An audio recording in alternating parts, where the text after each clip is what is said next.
भी बहुत कुछ आते रहते हैं ख्वाब, इतना टाइम नहीं है भाई हमारे पास। ख्वाबों से एक चीज याद आई है, रूहानी वाला ना, एक रूहानी का वाकया हुआ। अशफाक औरंगी टाउन पहली सफ में मौजूद है, कुरान अलमारी में मौजूद है, फिर भी मोबाइल पर कुरान पढ़ रहे हैं। क्या ये है जायज है? मोबाइल पे भी पढ़ सकते हैं, जबानी जब पढ़ सकते हैं, कुरान सामने रखा हुआ लेकिन आप जबानी पढ़ रहे हो तो मोबाइल पे क्यों नहीं पढ़ सकते? लेकिन सवाब है ज्यादा मुसहफ में पढ़े, उसकी अलग बरकत होती है। जितना प्रोटोकॉल देंगे कुरान को उसकी उतनी बरकतें ज्यादा होंगी। लेट के तिलावत भी जायज है ना, लेकिन बैठ के करेंगे तो ज्यादा सवाब मिलेगा। बगैर वजू के भी जायज है, वजू करके करेंगे तो और ज्यादा इज्जत दे रहे हैं। तो बगैर मुसहफ के जबानी भी पढ़ सकते हैं, लेकिन कुरान सामने रखेंगे तो और ज्यादा उसकी अहमियत होगी और आपके दिल में भी उसकी इज्जत बैठेगी। देखो दीन में ना अपने मिजाज को मत दाखिल किया करो। बाज दफा इंसान ना के ऊपर कोई उसका अपना दिल चाह रहा होता है कि ऐसा होना चाहिए। ये देखो शरीयत में क्या है। तो जब मोबाइल में कुरान पढ़ना जायज है तो जायज है ना, इसमें क्या है? हाँ बेहतर है पढ़ लो। तो बाज लोग ये होता है मोबाइल कुरान सामने रखा है मोबाइल में पढ़ रहा है, तो क्या हो गया इसमें? बहुत सारी चीजें हम दिन में ना लोगों से वास्ता पड़ता है हमारा, तो वो बुरी चीज नहीं होती, लेकिन आपका एक खास मैयार बन चुका होता है तो आपको बुरी लग रही होती है वो। मैं बताया था ना एतकाफ में लोग बाज दफा पूरी पूरी रात पड़े सोते रहते हैं, तहज्जुद नहीं पढ़ते। तो हमारी इंतजामिया के बाज लोगों ने कहा ये तकाफ में आए हुए हैं तहज्जुद नहीं पढ़ रहे। तो मैंने कहा नहीं पढ़ रहे तो क्या है, तो पढ़े रहने दो, फजर तो पढ़ रहे हैं ना, पढ़ लें अच्छी बात है, उनको समझाओ, लेकिन नहीं पढ़ने से आपको तकलीफ क्यों हो रही है? ठीक है ना, तकलीफ होना गलत है। इसका मतलब आप शरीयत से भी एक हाथ आगे जाने की कोशिश कर रहे हो, शरीयत से आगे मत निकलो भाई। एतदाल पे रहना चाहिए, एतदाल पे, इफरात और तफरीत का शिकार नहीं होना चाहिए। शरीयत का हुक्म है कि खाना सामने आ जाए ना, भूख लग रही है और खाना ही सामने आ गया तो आप जमात छोड़ सकते हैं, खाना खा लें आप। इसका मामूल बनाना जायज नहीं है। लेकिन अगर कभी ऐसा हो गया कि भूख भी लग रही है और खाना इत्तेफाक से उसी टाइम पे आ गया सामने, अब वो छोड़ के जाएंगे, खाना भी खराब हो जाता है, ठंडा होता है, बाद में दोबारा गर्म करना पड़ता है। बाज दफा ये होता है दिल भी नहीं लगता नमाज में कि यार उधर खाने की तरफ तवज्जो रहती है। तो नबी सल्लल्लाहु अलैहि वसल्लम की सही हदीस है, इज़ा वुदिअ ताम इज़ा वुदिअ अल अशाउ फब्दउ बिल अशा, कि जब रात का खाना रख दिया जाए तो खाना पहले खा लो। नॉर्मली इसका मामूल नहीं बनाना चाहिए, कभी इत्तेफाक से हो गया तो फिर भी कोई लोगों को तकलीफ हो रही हो, नहीं जी हमारी जमात, तो ये इसका मतलब है आप शरीयत से दो हाथ आगे जा रहे हो। मुझे याद है हमारी किसी ने दावत की, बहुत पुराना वाकया, 20 साल तो हो गए होंगे इसको, बल्कि इससे भी ज्यादा। तो जब दावत की ना, मैं मदरसे में नया नया फारिग हुआ था पढ़ के, तो हम सब बैठे हुए हैं और भी कुछ उलमा को बुलाया, कुछ दोस्तों को बुलाया, बिरयानी तैयार हो रही है ना, हम बैठे हुए हैं, उनको पता नहीं अकीका था वलीमा था कि अब तो खा के याद नहीं रहता क्यों बुलाया था, किस सिलसिले, खाना याद रह जाता है। अब हम जब बैठे हुए हैं तो इत्तेफाक से खाना पकने में घर की खवातीन खाना पका रही थी, देर हो गई। अब जब गरम गरम खाना लाके, सालन भी था उसमें, बिरयानी भी थी, दस्तरखान पे रखा है, उधर एकदम अजान। अब मुझे पता है कि यार ऐसे मौके पे आप खाना छोड़ के चले जाओ ना, घर की खवातीन को बहुत तकलीफ होती, क्योंकि मस्जिद भी थोड़ा सा दूर थी, कम से कम 10 मिनट तो लगते पहुंचने में, फिर वहां फर्ज पढ़ते, फिर 2 सुन्नतें मुअक्कदा पढ़ के वापस आते 10 मिनट और, तो कम से कम आधा घंटा तो गया। आधे घंटे के बाद खाने में ये जायका नहीं रहता, और जिनको भूख लग रही होती है वो भी इंतजार में बैठे हुए हैं, उनको भी तकलीफ होती है, तो घर की खवातीन की भी मेहनत जाया होती है। अब वो बेचारियों से देर हो गई ना, उनका जान की नीयत तो नहीं थी। मैंने मसला भी सुना हुआ था, मुझे पता था कि शरीयत का हुक्म है कि जब ऐसे इत्तेफाक हो जाए तो फिर खाना खा लो आराम से, फिर जमात को मुअख्खर, जमात की बड़ी हैसियत है इस्लाम में, लेकिन जहां अल्लाह ने गुंजाइशें दी हैं तो वो तो फिर अल्लाह को से आगे ना निकलो ना। अब मैंने वहां कह दिया, मैंने कहा नहीं अब खाना खाएंगे आराम से। अच्छा उसमें भी बाज लोग ये कर रहे होते हैं, जमात निकल रही है जल्दी लिखाओ जल्दी लिखाओ, ये गलत है, फिर ये भी गलत है। जब खा रहे हो तो फिर तसल्ली से खाओ, कजा ना होने दो, इतना तसल्ली नहीं कि कजा हो जाए, कजा करना तो किसी कीमत पे जायज नहीं है। लेकिन अब शुरू कर दिया तो घड़ी देखना, ये भी मेजबान के लिए ये अमल भी तकलीफ दे होता है। यार हम तो 1 महीने से दावत का कह रहे थे, अब जब गलती हो गई हमसे, देर हो गई हमसे, यार अब आप या तो खा लो या छोड़ के चले जाओ, ना इधर के ना उधर के। मैंने मसला बताया लोगों को, मैंने कहा भाई इस बारे में सही हदीस है, हमने उलमा से सुना है, मुफ्तियाने किराम से सुना है, जब खाना आ गया है तो अब मेजबान का भी इकराम है, और हम कोई आदत तो नहीं है ना जमात छोड़ने की, सब माशाल्लाह जमात से नमाज पढ़ने वाले लोग थे। मैंने कहा खा लें आराम से। नहीं जी जमात नहीं, हमारी एक ने कहा मेरी तकबीर उला इतने अरसे से नहीं छूटी, दूसरे ने ये कहा, उन्होंने कहा, क्योंकि सारे नेक लोग थे ना, तो मसला तो नेक लोगों के साथ ही ज्यादा, यानी बाज दफा, हमेशा नहीं। मैं कह रहा हूँ यार खा लो, कह रहे नहीं भाई हम कैसे छोड़ सकते हैं। तो मुझे लगा कि अपना मिजाज जो है ना, मिजाज रिकॉर्ड बनाना कि हम जमात नहीं छोड़ते, ये रिकॉर्ड की ज्यादा वैल्यू है, शरीयत दूसरी तरफ, तो ये गलत है। समझते हो कि नहीं समझते हो? ऐसे मौके पे भाई मेजबान का दिल रखना ज्यादा बेहतर। लेकिन कभी कभार ही हो, ऐसे पोस्ती बन के रोजाना खाना ही उस टाइम पे पकवा रहे हो तो गलत है। अब्दुल्ला बिन उमर रजी अल्लाह तआला अन्हु बहुत नेक बुजुर्ग सहाबी थे। उनके बारे में होता है कि इधर इकामत हो रही होती थी और बाज़ दफा घर में खाना पकने में देर हो गई और खाना सामने ला के रखा, तो भूख भी सख्त लगी होती थी, तो इकामत हो रही होती थी और आप खाना खा रहे होते थे। लेकिन इसका मामूल ना बनाएं, और अगर ऐसी प्रॉब्लम नहीं है, बहुत ज्यादा भूख नहीं है और खाने का खराब होने का भी खतरा नहीं है, तो फिर नमाज ही पहले पढ़े।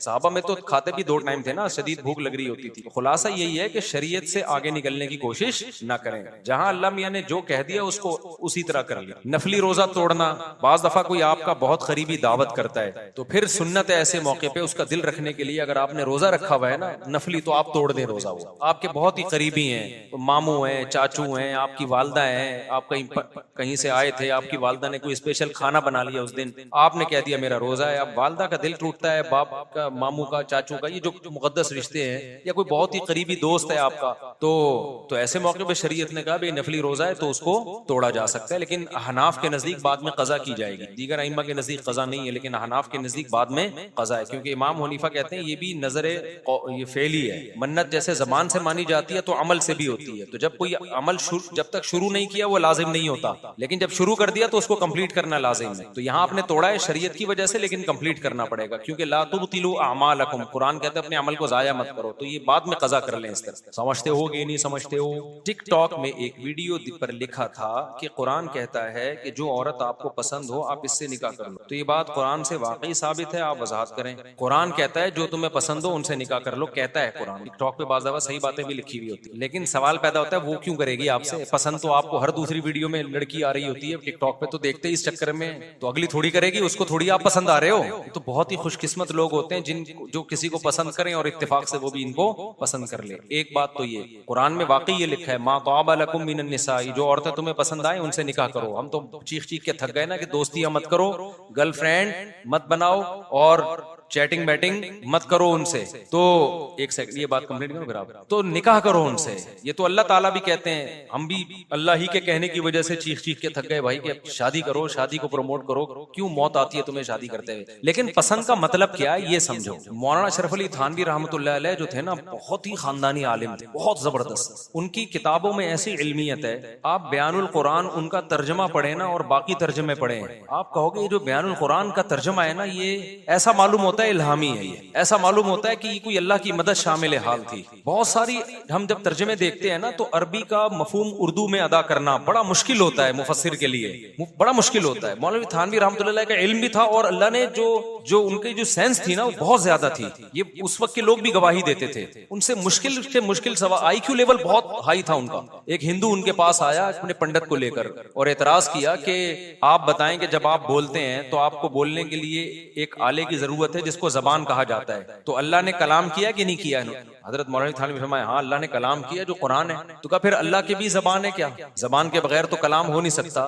तो अल्लाह के पास भी कोई तो पार्ट होगा ना, कोई उज़्व होगा, जबकि आप कहते हैं अल्लाह आज़ा से पाक है। तो फौरन उन्हें जवाब दिया कि हम जबान से बोलते हैं। जबान किससे बोलती है? कि जबान को बोलने के लिए कोई आला चाहिए है भाई? उसने कहा भाई जबान तो खुद बोलती है। उन्होंने कहा अल्लाह भी खुद ही बोलता है। तो बहुत ज्यादा हाजिर जवाब थे वो, बहुत ज्यादा हाजिर जवाब थे। तो उनका जो बयानुल कुरान तर्जमा है ना, मैं कोई इसलिए नहीं कह रहा कि मौलवी थानवी हमारे अकाबिर में से हैं या उलमाए देवबंद में से हैं। लोगों ने तो आजकल ये इन अल्फाज को एक वो बना दिया है, यानी ऐसा बना दिया है कि कोई भी इस तरह का कोई लफ्ज इस्तेमाल करे ना तो ऐसा बना दिया कि जैसे पता नहीं कोई फिरका परस्त है। तो मौलाना अशरफ अली थानवी रहमतुल्लाह अलैह का तर्जमा देखो और 20 तर्जमे देखो आप, जिसके पास इल्म होगा उसको अंदाजा हो जाएगा ऐसा खानदानी तर्जमा हो नहीं सकता। वो सिर्फ ब्रैकेट में एक लफ्ज का इजाफा करते हैं जिससे ये पता चलता है कि ये मैंने ब्रैकेट में ये मेरा इजाफा है, लेकिन उससे उस तर्जमे का मफहूम बहुत वाज़ेह हो जाता है। एक मिसाल देता हूं, कुरान मजीद की आयत है ववजदका ज़ाल्लन फहदा, ये है ज़ाल्लन का मतलब उर्दू में गुमराही। ज़ाल्लन का मतलब क्या है? ज़ाल कहते हैं गुमराह को ना। तो कुरान कहता है ववजदका ज़ाल्लन, ए नबी हमने आपको ज़ाल पाया, फहदा हिदायत दे दी। हमने आपको ज़ाल पाया और फिर हमने आपको क्या दे दी? हिदायत दे दी। अब अरबी में जो ज़ाल है ना वो वाला नहीं है जो उर्दू में जिसको हम गुमराह कहते हैं। अरबी में इसका मफहूम क्या है? अब ये अदा करना उर्दू में बड़ा मुश्किल काम है, जिसको अरबी में भी महारत हो, उर्दू में भी महारत हो। तो नबी तो कभी भी गुमराह नहीं हुए, हुए, नबूवत से पहले भी आप सल्लल्लाहु अलैहि वसल्लम हिदायत पर ही थे। तो हकीमुल उम्मा ने सबने इसका तर्जमा जो किया ना, उस हर तर्जमे में इश्काल होता है कि यार ये वो बात एक्सप्लेन हो नहीं पाई है।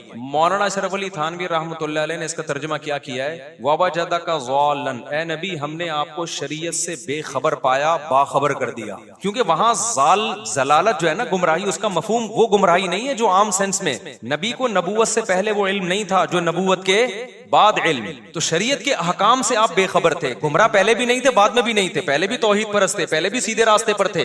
पैगंबर पैदाइशी सीधे रास्ते पर ही होते हैं। शरीयत के तफसीली अहकाम मालूम नहीं थे, इसको कुरान ने जलालत से ताबीर किया है। और हिदायत का मतलब वो नहीं जो किसी काफिर को या किसी गुनहगार को हिदायत मिलती है वो तौबा करता है। यहाँ हिदायत का मतलब क्या है कि और यानी जो तफसीली अहकाम है ना शरीयत के, जो आपको मालूम नहीं थे वो बता दिए। तो ऐसा खानदानी हर जगह ऐसे ही आयतों में, ए नबी हमने आपको शरीयत से बेखबर पाया, बाखबर कर दिया। कितने दो लफ्जों में वो समंदर को कूजे में समेट। तो हर जगह यही होता है। अब ये जो आयत है ना, फन की हो मा तौबा लकुम मिनन निसाई, ए ईमान वालो तुम निकाह करो जो औरतें तुम्हें पसंद आए।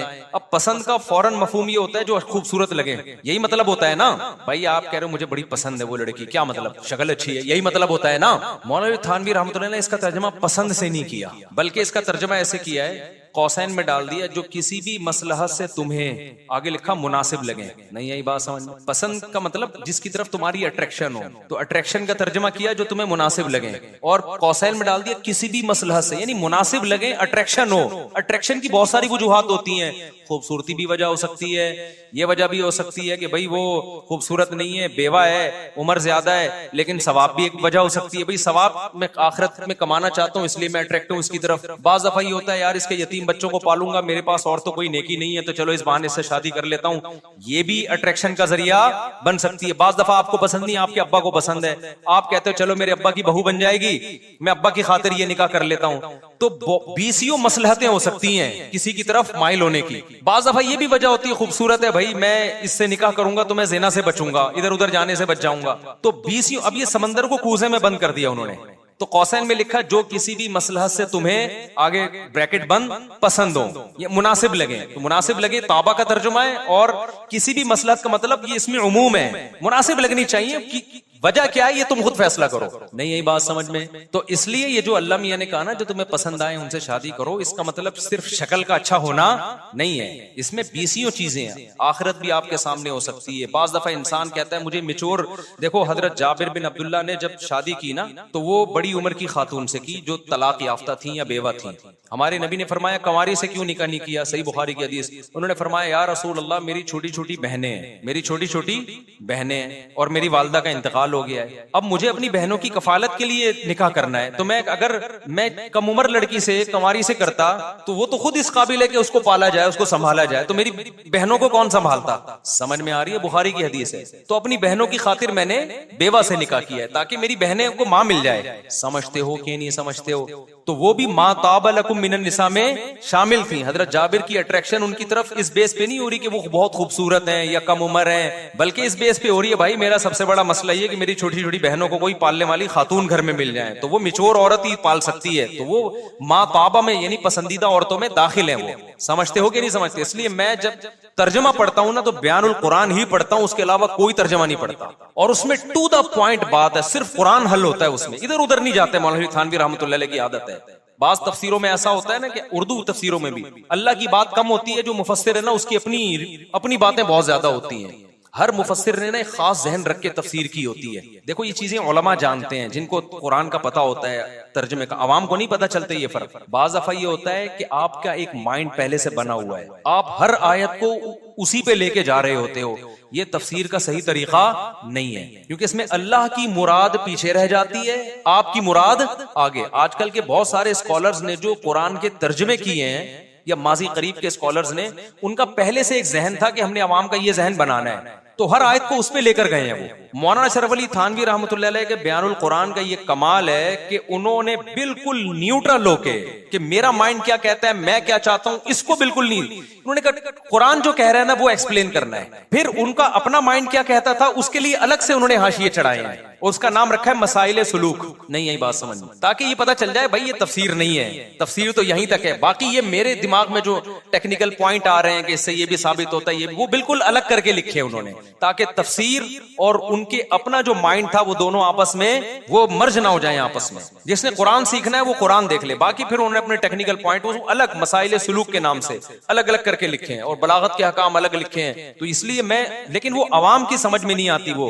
तर्जुमा, क्योंकि गाड़ी उसमें अरबी उर्दू है, लेकिन उर्दू में अरबी के अल्फाज और अरबी की इस्तिलाहात बहुत ज्यादा हैं, तो वो उलमा के लिए बेहतरीन है। यानी कोई आलिम अगर किसी आयत में फंस जाए ना, उसका मफहूम समझ में ना आ रहा हो, तो वो बयानुल कुरान देख ले, उनकी समझ में आ जाएगा ये क्या है। वो फिर वो इश्कालात भी कर रहे होते हैं, कोई आयत ऐसी नहीं है जिस पर इश्काल हो रहा हो और मौलाना शरफ अली थानवी रहमतुल्लाह अलैह ने उस इश्काल को ना उठाया हो और उसका खानदानी जवाब ना दिया हो। यानी आदमी कहता है यार इस आयत पर ये इश्काल होता है, इसका क्या जवाब होगा, तो वो तर्जुमे के बाद ना फिर नीचे खुद इश्काल लिखा होता है और फिर उसका जवाब लिखा होता है, और जवाब भी ऐसा टू द पॉइंट, ऐसा खानदानी हटो बच्चों किस्म का जवाब। तो लेकिन चूंकि वो अवाम के मेंटल लेवल से ऊपर का तर्जुमा है, गाड़ी उर्दू है और अरबी की इस्तिलाहात अरबी उसमें बहुत, इसकी मिसाल है जैसे जिन लोगों को इंग्लिश बहुत अच्छी आती है,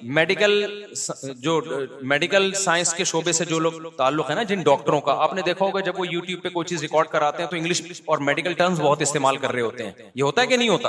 वजह उसकी कि सारी जिंदगी उन्होंने इल्म इंग्लिश में हासिल किया और मेडिकल साइंस की टर्मिनोलॉजी इस्तेमाल की उन्होंने, तो वो लाशूरी तौर पर उनकी जबान पे ये सब कुछ आता है। तो उनसे जब कहा जाए आसान जबान, तो कहते हैं ये डॉक्टरों के लिए क्लिप रिकॉर्ड करवा रहे हैं ताकि उनकी समझ में आए। तो मौलाना थानवी रहमतुल्लाह अलैह ने बयानुल कुरान असल में उलमा के लिए लिखी है, उलमा के लिए, तो इसलिए उनकी जो उर्दू है ना वो बड़ी गाढ़ी है और उसमें इस्तिलाहात हदीस की, फिक़ा की और ये इस्तिलाहात बहुत ज्यादा इस्तेमाल हुई हैं। तो अवाम जब पढ़ती है तो उसकी खोपड़ी घूमती है क्या लिखा हुआ है, लेकिन उलमा को उससे फिर बेहतर कोई तफसीर लगती नहीं है, एकदम टू द पॉइंट और हटो बच्चों की समझते हो कि नहीं समझते। और अरबी तफसीरों में अगर किसी को अरबी आती है आलिम है, तो तफसीर इब्ने कसीर और रूहुल मानी, ये दो तफसीरों जैसी खानदानी तफसीरें मैंने नहीं देखी, एक रूहुल मानी और तफसीर इब्ने कसीर। तफसीर इब्ने कसीर ज्यादा मशहूर है क्योंकि उसकी अरबी आसान है। रूहुल मानी की तफसीर अल्लामा आलूसी रहमतुल्लाह अलैह जी की तफसीर है अरबी में, वो अरबी बहुत मुश्किल है उनकी, तो इसलिए जो तलबा होते हैं ना जो ज्यादा उनके एक्सपर्ट नहीं है, वो उनको फिर वो समझने में मुश्किल होती है। लेकिन इब्ने कसीर की तफसीर, ये दोनों बड़ी खानदानी तफसीर है, खूब समझ लो। तफसीरों में भी अटरम पटरम बहुत कुछ है, लोग समझते हैं बस तफसीर की किताब में लिखा है, तो ऐसा नहीं है।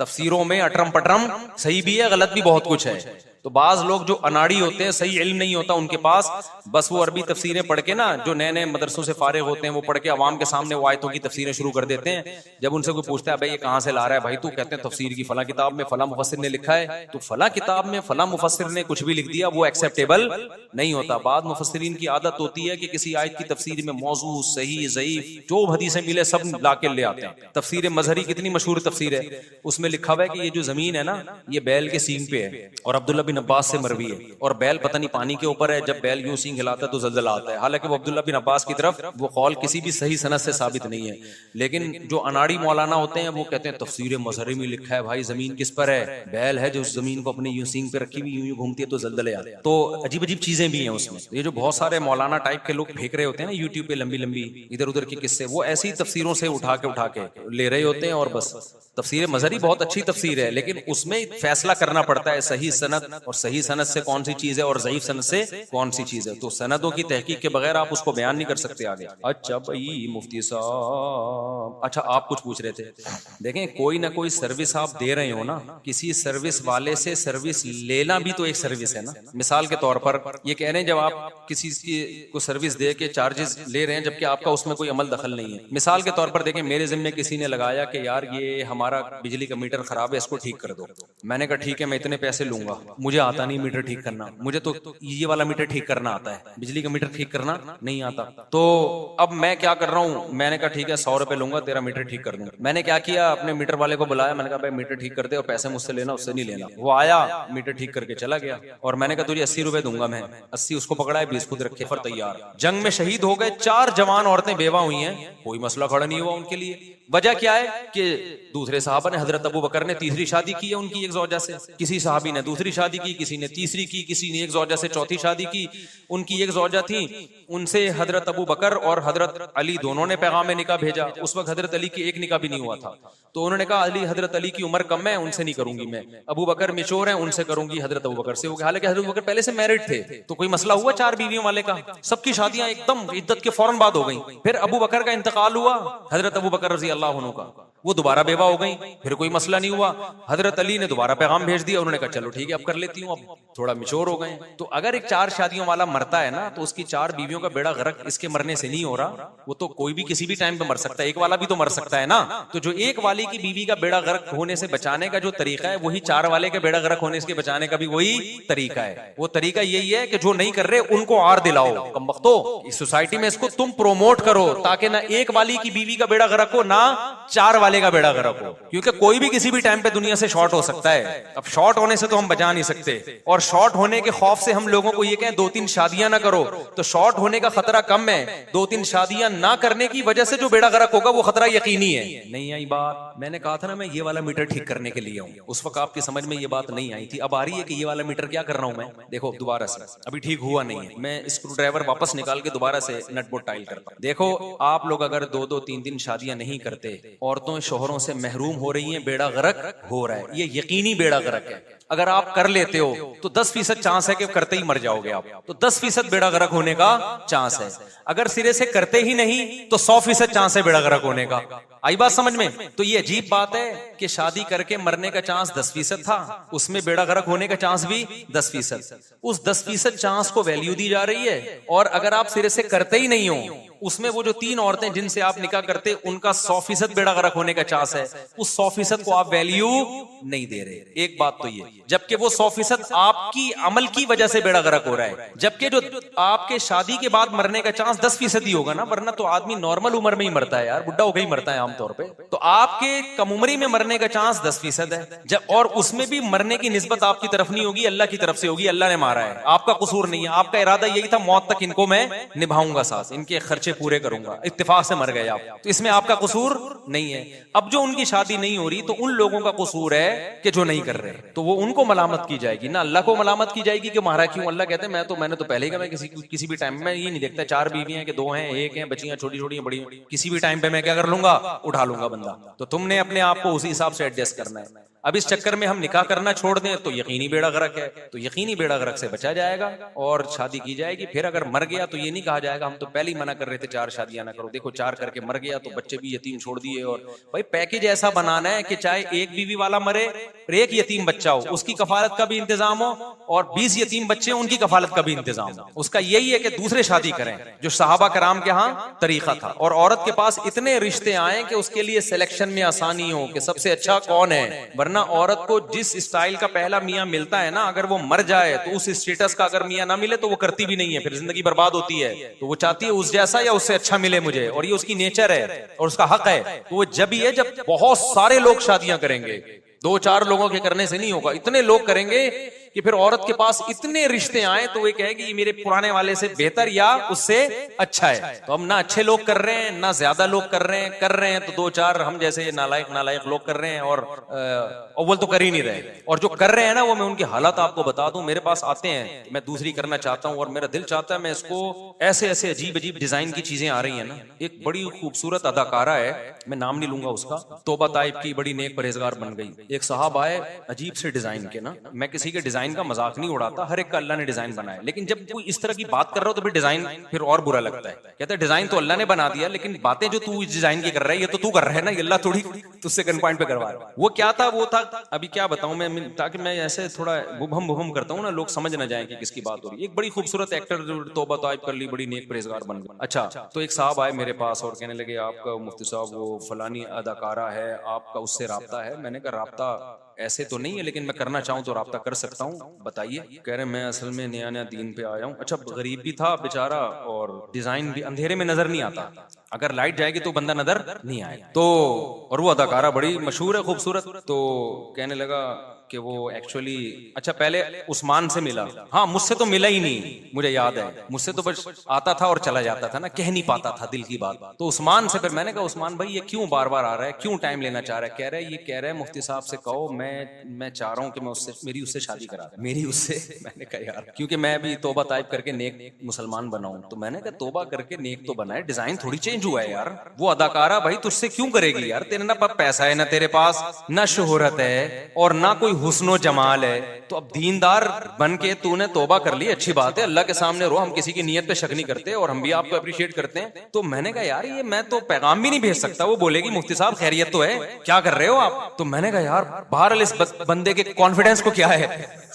मैंने तो भगा दिया, मैंने कहा भाई इसको बोलो, मैंने ये नहीं कहा पैगाम नहीं भेजो, मैंने कहा मैं क्यों तेरा नुमाइंदा बनूं, तू जा भाई, तू किसी और को तलाश कर भेज दे मुझे, कोई अगर वो कर लेती है तो सुभान अल्लाह, मैं नहीं का पढ़ाऊंगा इंशाल्लाह। फिर बाद में पता चला वो तो पहली शादीशुदा है बेचारी। तो मैंने कहा अगर वो कर लेती है तो मुझे कोई एतराज नहीं है। बाज लड़कियों को ऐसे बंदे पसंद आते हैं जो अंधेरे में नजर ही ना आए। खैर, तो मैंने कहा अगर वो कर लेती है तो मुझे कोई एतराज नहीं है, कि मैं ये जुर्रत नहीं कर सकता मैं तेरा पैगाम वहां पहुंचाऊं। मैंने कहा मैं पिटूंगा, मैं बदनाम हो जाऊंगा। तो मैंने कहा यार ये कॉन्फिडेंस, तो मुझे एक वाकया याद आया, मैं उस बंदे को ये नहीं कह रहा, ये सिर्फ लतीफा है, ऐसा ना हो आप कहें कि मुफ्ती साहब उस बंदे को इससे तशबीह दे रहे हैं। तो मुझे पुराना लतीफा याद आ गया, भाई ये ना समझे कि मैं उस बंदे को चूहे से ताबीर कर रहा हूँ, ये उससे बिल्कुल हट कर है। मैं सिर्फ कॉन्फिडेंस के लिए एक मिसाल दे रहा हूँ कि कॉन्फिडेंस कितना जबरदस्त। एक चूहे ने ना हथनी को प्रपोज किया, आई लव यू कहा। किसको?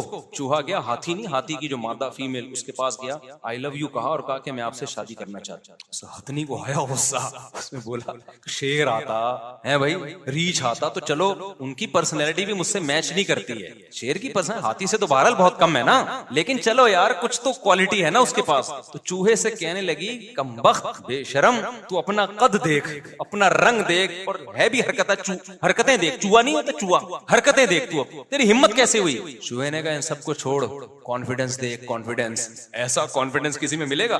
लड़कियां कॉन्फिडेंस पे भी मरती है ना, बाज दफा मर्द का कॉन्फिडेंस ऐसा होता है, लड़की ना शक्ल देखती है ना पैसा, कहती है भाई कॉन्फिडेंट है हर चीज में, मर्द है। तो चूहे ने इस चीज को कैश कराया, कह रहे छोड़ यार इसको, कॉन्फिडेंस दे, कॉन्फिडेंस। तो मुझे वो मैंने उसको बेचारे को, मैं ये नहीं कह रहा, लेकिन मुझे वो लतीफा याद आया। मैंने कहा मैं यही कह सकता हूँ उस अदाकारा से, हसीना से, कि आप इसकी सूरत पे मत जाएं, इसकी जेब पे मत जाएं, इसमें क्या है? कॉन्फिडेंस। जो बड़े बड़े लोग हिम्मत नहीं कर सके, तो अगर ये कॉन्फिडेंस, तो फिर मैंने कहा मैं ये नहीं कहता, ये खुद ही कह देना मेरा कॉन्फिडेंस है, मैं क्यों कहूँ। तो कहां से कहां बात चलेगी, मैं बात क्या कर रहा था, परिचय तो था, हाँ, तो वो उसमें मैं अर्ज कर रहा था कि तो हर औरत भी चाहती है ना अपने स्टैंडर्ड के बंदे से निकाह करे। तो अब बड़ी बड़ी मालदार घरानों में लड़कियां बेवा हो जाती हैं, तो अब यही होगा कि उनके शौहर के कजन शादी करें उनसे, शौहर का भाई शादी करे, यानी उसी लेवल के लोग शादी करें तो वो करेगी, और वो करते नहीं है। तो फिर रिश्ते आ रहे होते हैं उनकी निस्बत बहुत कम लोगों के। तो औरत कहती है तो मैं किसी की दूसरी बीवी बनूं, और ऐसे मर्द की बनूं जिसकी पहली बीवी बनना भी किसी को कबूल, मेरे लिए काबिल कबूल नहीं है, तो उसकी दूसरी कहां से बनेगी? वो नहीं, यही बात मेरा ख्याल है। वो कहती है भाई ये तो ऐसा आदमी है कि मैं इसकी पहली नहीं बनना चाहती, तो दूसरी बनना तो और मुश्किल है ना, दूसरी में तो औरत का स्टैंडर्ड क्या होगा? और ऊंचा होगा। तो जो हाई स्टैंडर्ड के लोग हैं, जब वो अपने खानदानों में करेंगे तो फिर औरत दूसरी भी बनेगी, तीसरी भी बनेगी, चौथी भी बनेगी। आज औरत क्यों दूसरी बनना नहीं चाहती? जो रिश्ता भेज रहा होता है वो बहुत लो लेवल का होता है औरत, तो लो लेवल को चाहिए अपने लेवल या अपने से कम लेवल की औरतों को निकाह का पैगाम भेजे। खोपड़ी शरीफ में आ रही है बात, तो उससे सोसाइटी के मसाइल हल होंगे। फिर अगर कोई बंदा मर जाता है और उसकी चारों बीवियां बेवा भी हो जाती हैं बिलफर्ज, तो उनके शादियां उससे उसी लेवल के लोगों में हो जाएंगी। जैसे हजरत तलहा रजी अल्लाह अन्हु थे, जब उनकी शहादत हुई तो उनकी ज़ौजा ने कहा कि मुझे कहाँ निकाह मिलेगा पैगाम, तो आपने फरमाया मैं तुम्हें उनसे अच्छा बताता हूं। तो फिर नबी ने खुद निकाह किया। हजरत ज़ैनब रजी अल्लाह तआला अन्हा को जब तलाक हुई है ना, नबी की फूफीज़ाद बहन थी, उनका दिल बहुत गमज़दा था, तो फिर आपने खुद निकाह का पैगाम भेजा। उसमें एक बड़ी हिकमत ये थी कि इनकी तलाफी हो, तो हजरत ज़ैनब फिर इस पे खुश हुई है, उनकी तलाफी हुई है इससे। तो औरत के लिए तलाक का धब्बा एक बहुत बुरा होता है, यानी उसको बड़ा गम पहुंचता है। तो वो गम की तलाफी जब होगी जब उसी स्टैंडर्ड का या उससे अच्छा उसको मिले। हमारी सोसाइटी में कंवारियों को नहीं मिल रहा तो तलाक याफ्ता को कहां से मिलेगा? तो इसके लिए 4-4 शादियों को प्रोमोट करना पड़ेगा। खुदा की कसम किसी के बाप के पास भी इसके अलावा मसाइल का हल नहीं है। तो फिर मुझे नहीं बुरा भला कहा करो, या तो कोई हल लेकर आओ। इस्लाम ने जो हल दिया है वही हल है मेरे भाई। और कुरान ने यह भी कहा है कि अपने रिश्तेदारों के यतीम बच्चों को पाला करो, और सूरह निसा के अल्फाज हैं वल यख्शल्लज़ीना लौ तरकू मिन खल्फिहिम ज़ुर्रियतन ज़िआफन ख़ाफ़ू अलैहिम। ये सोचा करो मैं अगर मर गया और मेरे रिश्तेदार मेरे बच्चों को ऐसे ही छोड़ दें तो मुझे कितनी तकलीफ होगी। तो जब हम ये चाहते हैं कि हम मरें तो हमारे यतीम बच्चों को लोग पाल लें, बाप वाली शफकत दे दें, तो हमें भी चाहिए कि खानदान में कोई यतीम हो गया, भाई मर गया, कजन मर गया, तो हम उसकी बेवा से निकाह करके उसके यतीम बच्चों को बाप की शफकत देना शुरू कर दें। क्योंकि जब तक आप उनकी माँ से निकाह नहीं करोगे तो उनके बच्चों में वो मोहब्बत बाप वाली आप दे नहीं सकते उनको। ठीक है, सगे बाप जैसी तो फिर भी नहीं होती, लेकिन कोई रिश्ता तो कायम हो जाएगा ना, वरना अजनबी ले पालक लेके पालने में क्या होगा, वो तो कुछ भी नहीं होगा। तो अल्लाह मियां ने सूरह निसा में कह दिया कि तुम खुद अपने बारे में सोचा करो, मैं मर गया तो मेरे बच्चों का क्या होगा। अब यहाँ उसका भी जवाब हो गया कि जब आप मर गए तो आपकी बीवी का क्या होगा, ये सोचता है ना इंसान। तो इसमें ये सोचा करो कि हमने खुद अभी जिंदगी में खवातीन को निकाह करके ठिकाना देना है, ताकि ये सोसाइटी में रिवाज पड़े और आपके मरने के बाद आपके बच्चे दर दर की ठोकरें ना खाएं। कोई इन बच्चों को रखने के लिए तैयार हो जाए, इनसे रिश्ता करके। समझते हो, मुफ्ती साहब अपने शौहर के साथ आई खातून बात करने, खातून का सवाल है, उनको दफ्तर में बिठा दें। मुफ्ती साहब क्या होगा, 4 बीवी वाला मर जाए तो क्या होगा, वो बता दिया मैंने क्या होगा, जो भी होगा होगा तो बेड़ा ही गलत, लेकिन वो उसकी मरने की वजह से नहीं होगा। उस बेचारे ने तो अपनी जिंदगी में जितनी औरतों को ठिकाना दे सकता था उसने दे दी, उसने तो अपनी जिम्मेदारी पूरी कर ली। अब उसके मरने के बाद अगर बेड़ा गर्क हो रहा है तो उसका कसूर नहीं, अल्लाह उसको बरी कर देंगे, भाई तेरा जो फर्ज था तूने अदा कर लिया। और ये भी मुमकिन है नहीं भी मरे, क्यों मार रहे हो। हमारे हजरत मुफ्ती रशीद अहमद साहब रहमहुल्लाह को एक मुरीद ने खत लिख के दिया कि हजरत मुझे आपसे बहुत मोहब्बत है, मुझे ये खौफ रहता है आप मर गए तो मेरा क्या बने। तो वो ना उन्होंने ऐसे ही खत लिखा, हजरत मुझे खौफ होता है कि आपका इंतकाल हो गया तो मेरा क्या बनेगा, ऐसा पीर मुझे कहाँ से। उसने फरमाया कि जिसको जिससे मोहब्बत होती है ना, उसके दिमाग में ये बार बार नहीं आता कि ये मर गया तो क्या हो। अपना सोचा करो मैं मर गया तो क्या हो गया, मुझे क्यों मार रहे हो। कुछ चीजें सही होती हैं लेकिन वो बोलने की नहीं होती। अब आप बैठे हुए हो, आपके अब्बा ठीक ठाक हैं, सेहतमंद हैं, आप बार बार कर अब्बा मुझे आपसे बहुत मोहब्बत है, मैं सोचता हूँ आपकी मौत के बाद मेरा क्या होगा। 2-4 दफा बोलोगे, अब्बा बोलोगे तू क्यों मार रहा है मुझे भाई, तू ये सोचता क्यों है, तू ये कि अब्बा मैं जिंदा अब्बा इंशाल्लाह मैं पहले मरूंगा आप बाद में। तो मोहब्बत का तकाजा, अदब का तकाजा ये होता है कि इंसान बोले भाई इंशाल्लाह अल्लाह से उम्मीद है हम मर जाएंगे आप नहीं मरोगे अब्बा,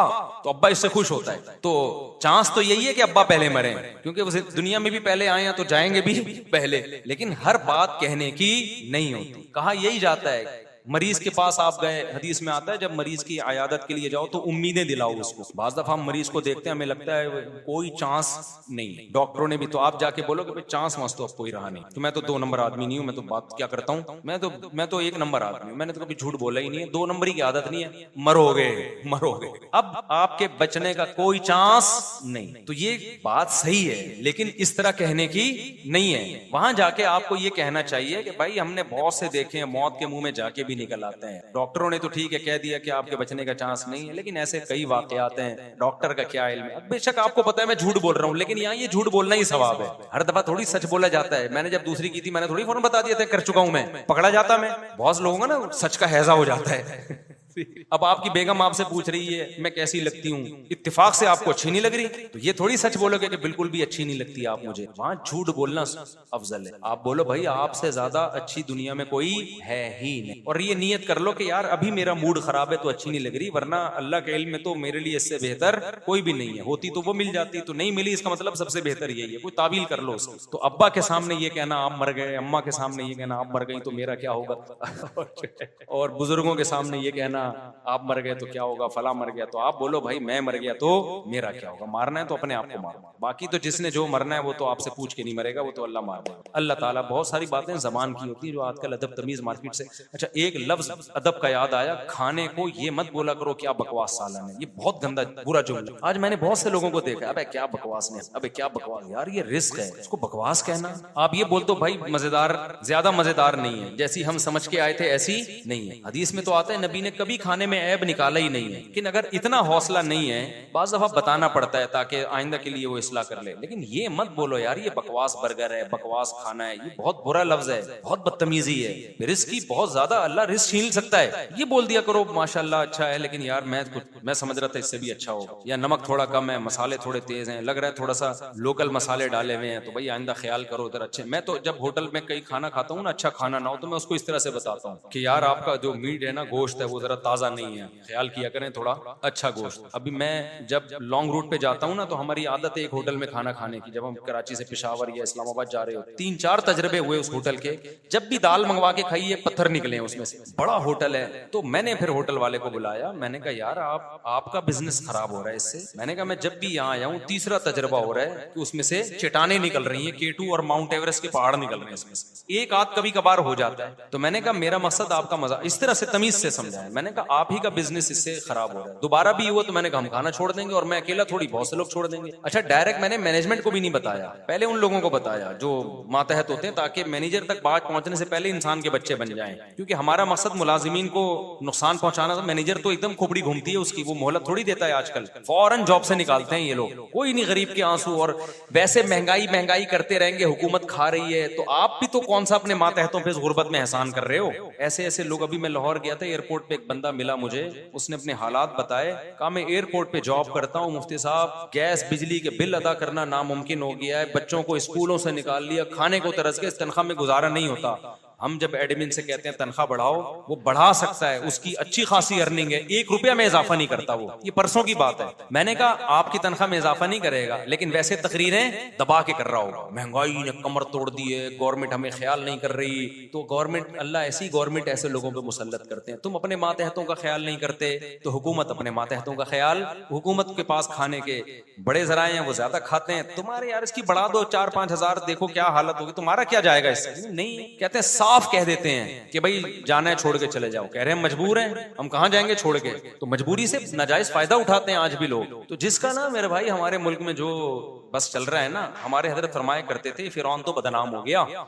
अगर हमारे पास फिरौन जितने वसाइल हो ना, तो हम फिरौन से 2 हाथ आगे हो। हमारे पास वसाइल नहीं, हम छोटे छोटे फिरौनियां बनी हुई हैं, छोटी छोटी फिरौनियां हैं, साशे हैं फिरौनों के जो हम घूम रहे हैं। वसाइल नहीं है, तो वसाइल होते तो हम बड़े फिरौन होते, तो रिकॉर्ड तोड़ते फिरौन का। तो इसलिए आप अपने मातहतों का ख्याल करो, फिर हुकूमत को बुरा कहो, फिर आप अच्छे लगो। आपने अपने मुलाजिमों को, मजदूरों, ऐसे खानदानी, जहां मुझे ऐसे बेगैरत लोग मिलते हैं ना, खानदानी मिल जाते हैं, प्लस माइनस हो जाता है। तो पंजाब में एक ताजिर मिले, कहते हैं यार मुफ्ती साहब कारोबार तबाह हो गया, बेड़ा गर्क हुआ है ना हमारे कंट्री का। अब कहते हैं मैं जब किसी मुलाजिम को फैक्ट्री से निकालता हूँ, वो मुझे पहले उन्होंने बताया मैं डिप्रेशन में हूँ, मैं बहुत स्ट्रेस में हूँ, मेरी रातों की नींदें उड़ गई हैं। मैंने कहा शायद कोई, जैसे लोगों का हुब्बे दुनिया होती है ना, लोगों में पैसा नहीं है, इसकी डिप्रेशन होती है, और फलानी मिली नहीं, इसकी, उनको डिप्रेशन क्या थी। कहते हैं मुफ्ती साहब जब मैं किसी मजदूर को फैक्ट्री से जॉबलेस करता हूँ ना, मेरे दिल पे आरे चलते, क्योंकि मैंने अपनी गुर्बत का जमाना देखा है। दिहाड़ी पर जब मैं था, रोजाना दिहाड़ी पे पैसा कमाता था, और मेरे घर में रोटी के पैसे नहीं होते थे,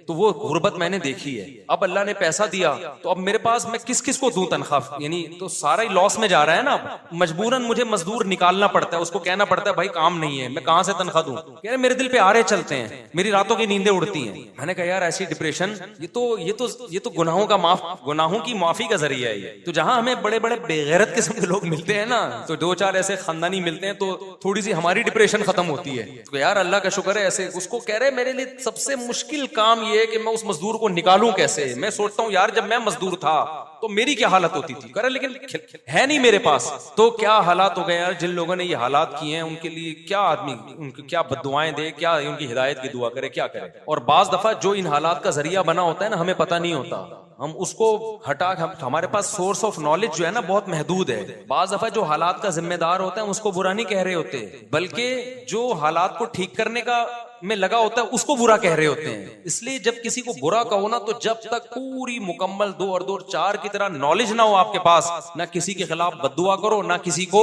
बुरा कहो। बाज़ दफा होता जिम्मेदार कोई और है, डालते हम बल्ली किसी और पे हैं, ये बहुत होता है, नॉलेज नहीं होती हमारे पास। बहरहाल जो भी है, तो अल्लाह उसको तौबा की तौफीक दे, हम तो यही कह सकते हैं। तो जिन गरीबों के हालात बुरे चल रहे हैं ना, जो दिहाड़ी पर हैं, वो बहुत ही कसम पुरसी की हालत है। तो लेकिन ऐसे खानदानी लोग मिलते हैं हमें, जो फिर खुशी होती है, फिर वो कहते हैं हम तो ताउन जितना हो सकता है करते हैं, लेकिन एक हद होती है ना इंसान के ताउन की। तो ऐसे खानदानी लोग भी मिलते हैं हमें। ज्यादातर की हालत जरा खराब ही चलती है। वो हुकूमत को तो बुरा भला कहते हैं, लेकिन अपने मातहतों के लिए भी तो बहुत कुछ कर सकते हैं, वो नहीं कर रहे होते। तो अल्लाह कहता है ठीक है, तुम जब इनके लिए नहीं करते तो हम तुम पर भी ऐसे। अमालुकुम उम्मालुकुम, ये हदीस नहीं है, किसी बुजुर्ग का कौल है, लेकिन है बिल्कुल ठीक। जैसे अमाल होंगे ना, वैसे ही तुम्हारे हुक्मरान। तो ऐसे ही चल रहा है। हम लोग भी ठीक नहीं है, तो हमारे ऊपर जो मुसल्लत हुए हैं वो भी ठीक। हम इंसान का बच्चा बनने के लिए तैयार नहीं है। अल्लाह ताला समझने की, अमल की तौफीक अता फरमाए।